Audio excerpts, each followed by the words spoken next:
Somalis are not terrorizing this nation. We are helping it thrive. But speaking of disasters, let's talk about Hamas caucus member and Somali supremacist Ilhan Omar. Here she is. There's been a lot of problems with the local Somali neighborhood in Minnesota. We'll get to that in just a second. But here she is talking about the importance of Somalis as it pertains to the fabric of America. Somalis are not terrorizing this nation. We are helping it thrive. Somalis have always seen themselves as a fabric of this nation. So not only are we not going anywhere,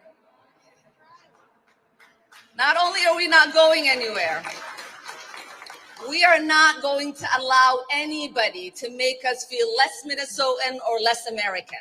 Okay, first off, look, obviously the truth is that are there individual Somalis who are perfectly great people who love America and everything else? Yes. Is she one of them? And are the people that love her those types of people? No, they're not. And by the way, what's been going on with the Somali community in Minnesota right now? Listen to this from the New York Post. We should have covered the story in a bigger way. I mean, it's a crazy scandal that's coming out of Minnesota right now. Somali terror group Al-Shabaab taking a cut of millions in stolen Minnesota taxpayer money from welfare fraud scheme. So this is a huge problem that is now coming out of Minnesota. And we know that they are campaigning in Somali. Ilhan Omar is talking about how the real country she loves is Somalia and she'd be happy to be kicked out of America and everything else. And of course, what does she say about those of us who vote a different way? Take a look.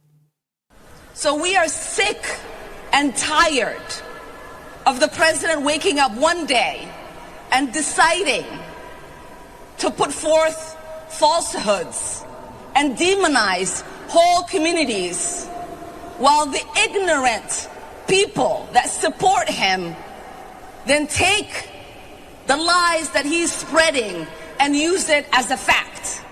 The ignorant people that support him. You know, lady, I don't like you very much. And I get it that you somehow became an American. It had something to do with immigration fraud, or at least for your brother when you married him. And somebody should look into that. I keep asking, the woman married her brother.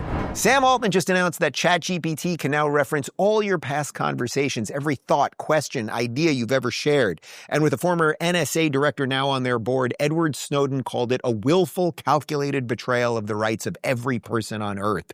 We've seen this before. Alexa listens. Meta tracks everything you do. Why assume AI will be any different? And now OpenAI might even start asking for government IDs to use ChatGPT. That's where Venice.Ai comes in. It gives you the power of AI without giving up your privacy. It's open source, private, and runs right in your browser. No spying, no censorship, no data collection. Your chats stay encrypted and stored only on your device. Go to Venice.ai/Dave and use code Dave for 20% off a pro plan. That's Venice.ai/Dave, code Dave. Real AI, real privacy. I thought this was interesting as it pertains to where people come from and their contribution to America. And I'll give you a little context for this in just a second. But this is lifetime contribution per immigrant. So meaning immigrants that come from North America, they contribute about over $570,000 in their lifetime. From Scandinavia, over $550,000. We can jump around. Japan, over $500,000. Somalia, negative $1.1 million, meaning that that's the drain in society that they are on. Middle East, negative 624,000. Latin America, negative 271,000. Let me give you a little context for what this is. So the lifetime contribution means net fiscal impact that an average immigrant has on the country over an entire lifetime, including all taxes they pay, minus all government benefits and public services they receive. So meaning if an immigrant comes here who's already from North America, because they're not taking a lot and they are contributing a lot, the country generates revenue on them. And then there's other people, and the Somali one was the glaring one there. It's a negative $1.1 million per person. Does this really make sense? And by the way, guys, we know this is happening all over the world.